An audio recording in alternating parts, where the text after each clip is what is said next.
Shalom, saudaraku yang diberkati Tuhan. Apa kabar hari ini?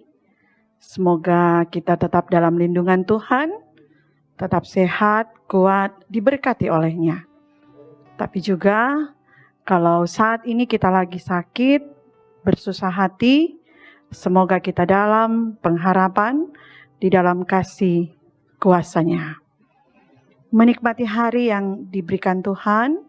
Hari baru ini kita hendak belajar firman Tuhan yang akan menuntun langkah kehidupan kita di sepanjang hari ini, bahkan di hari-hari yang akan datang. Mari kita berdoa. Ya Tuhan Allah, Bapa kekal dalam surga, kami menaikkan pujian dan syukur kepadamu, karena atas kasih dan kemurahan-Mu, maka kami boleh Engkau hentar ada di hari baru, hari yang diberkati oleh-Mu.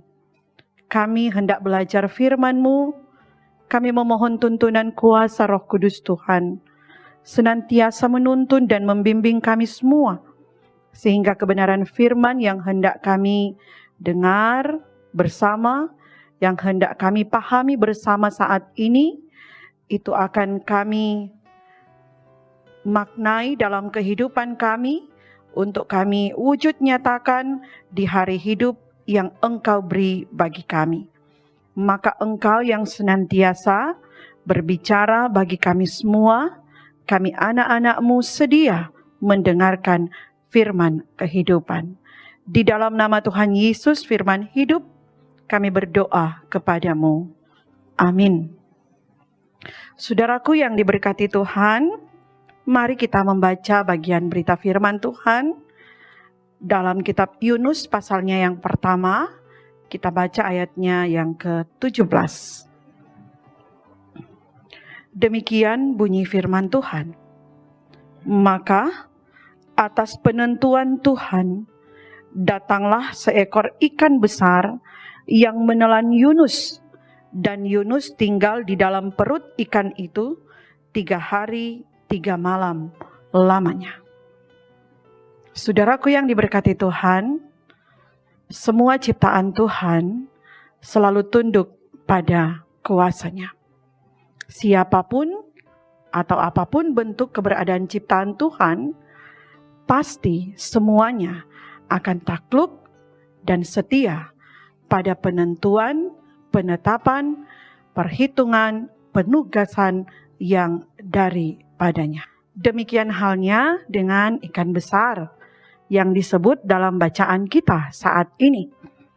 Ikan yang nama jenisnya tidak disebutkan, ikan yang tidak memiliki akal budi seperti manusia, namun ikan besar ini ditetapkan oleh Tuhan atau diutus Tuhan dari tempat persembunyiannya untuk menelan Yunus.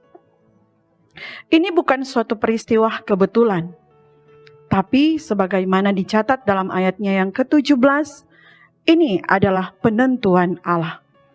Dalam kendali kuasa kedaulatan Allah atas langit, bumi, serta isinya, Ia memerintahkan ikan besar untuk taat kepadanya, memenuhi panggilannya. Selama 3 hari Yunus ada dalam perut ikan, membuat dan membentuk Yunus hambanya agar kembali berada di hadapannya untuk ke Niniwe membawa suara kenabiannya supaya umat yang jahat penuh dengan dosa memperoleh kelayakan di hadapannya.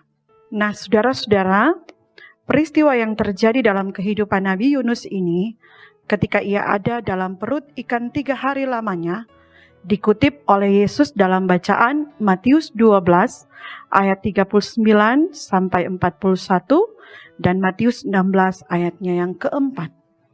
Ketika para pemimpin agama menuntut agar Yesus memberi tanda kepada mereka untuk menentukan otoritasnya, Yesus menyampaikan satu-satunya tanda yang akan mereka terima adalah tanda Nabi Yunus, di mana Mereka akan melihat Yesus ditelan oleh maut, lalu dibebaskan setelah 3 hari. Penjelasan Yesus ini tidak diterima oleh para pemimpin agama karena keras kepala mereka. Sedangkan orang Niniwe menanggapi pesan Nabi Yunus sehingga membuat mereka memperoleh kelayakan di hadapannya. Nah, saudaraku yang dikasihi dan yang diberkati Tuhan, belajar firman Tuhan hari ini mengajak kita untuk mari pertama kita hidup pada apa yang sudah ditentukan oleh Tuhan, pada apa yang sudah diatur dan ditata oleh Tuhan. Jangan pernah lari dari panggilan Tuhan. Seburuk apapun kita, pasti setiap kita akan diperlengkapinya. Ia akan membimbing dan menuntun kita untuk melakukan tugas-tugasnya. Selama 3 hari Yunus ada dalam perut ikan. Selama itu membuat ia mengevaluasi diri. Ia sadari keterpanggilannya untuk melakukan kehendak Tuhan. Dan pada akhirnya ia pun hidup pada apa yang ditentukan Tuhan baginya, menjadi pembawa berkat bagi orang Niniwe yang ada bagian juga kota yang ada di Asyur. Nah, pesan firman Tuhan yang kedua mau menuntun kita, sebagaimana kita adalah umat Tuhan, anak-anak yang Ia kasihi, maka kita akan meyakini dan menaruh percaya pada ucapan Yesus. Tanda otoritasnya ada dalam kisah Nabi Yunus. Kita tidak akan lagi meminta tanda seperti para pemimpin agama, para tua-tua ahli Taurat, sebagaimana dicatat dalam kitab Matius pasal 13 ayatnya yang ke-39 sampai 41, dan sebagaimana dicatat dalam Matius 16 ayat 4. Angkatan yang jahat dan yang tidak setia menuntut suatu tanda. Kita tidak akan meminta tanda, karena satu-satunya tanda telah kita terima lewat karya Nabi Yunus, bahkan dalam karya kematian dan kebangkitan Kristus. Demikian firman Tuhan. Tuhan memberkati kita sekalian. Amin. Mari kita berdoa. Terpujilah Engkau Bapa, Putra dan Roh Kudus, karena atas kasih dan kemurahan-Mu, maka kami di hari ini boleh diberkati oleh-Mu.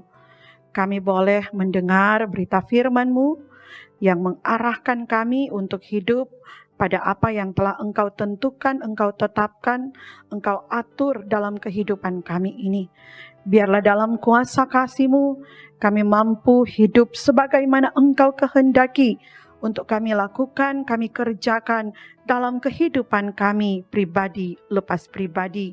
Kami percaya Engkaulah yang akan menuntun dan membimbing kami, sehingga kami bukan hanya sekedar menjadi pendengar yang setia, tetapi kami menjadi pelaku-pelaku firman yang selalu setia di kehidupan ini. Kami berdoa, berkenan Engkau memberkati perjalanan kehidupan seluruh umat-Mu, Jemaat Gemim Bukit Moria Rike, bahkan setiap pribadi yang mengikuti setiap renungan harian keluarga dalam YouTube Gemim Bukit Moria Rike. Diberkatilah kami semua, dituntun dan dipimpin dalam setiap tugas tanggung jawab kami. Biar Engkau yang senantiasa akan buat berhasil apa yang kami kerjakan dan apa yang kami rencanakan di sepanjang hari ini, bahkan di sepanjang hari-hari perjalanan kehidupan kami. Kami tetap berdoa kepadamu, tetap bermohon ketika kami mau melewati masa-masa pandemi COVID-19 ini, Engkau tetap bentengi pagari kami dengan segala kasih sayang daripadamu Tuhan. Sehingga kami tetap sehat, kami tetap kuat, kami tetap dimampukan Tuhan untuk terus berkarya, menjalankan segala tugas kerja tanggung jawab kami.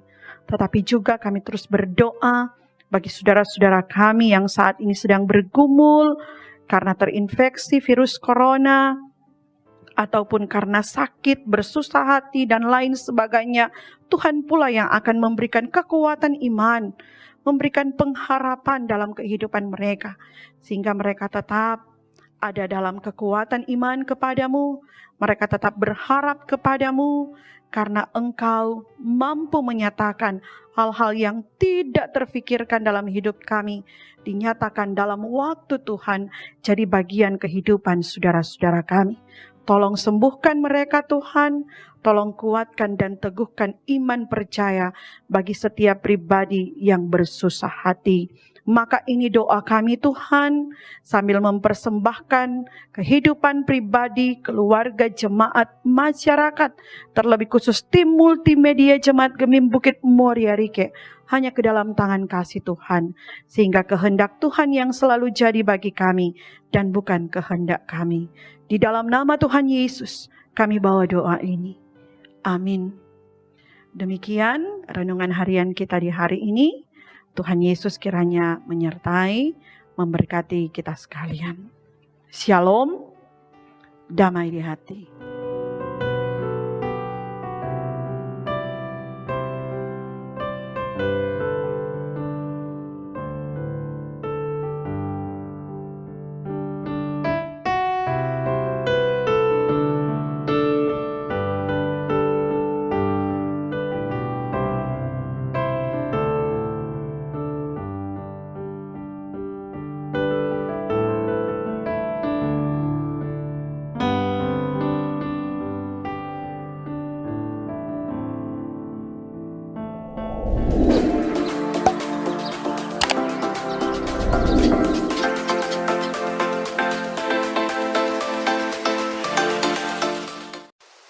Jangan lupa subscribe channel Gemim Bukit Moria Rike.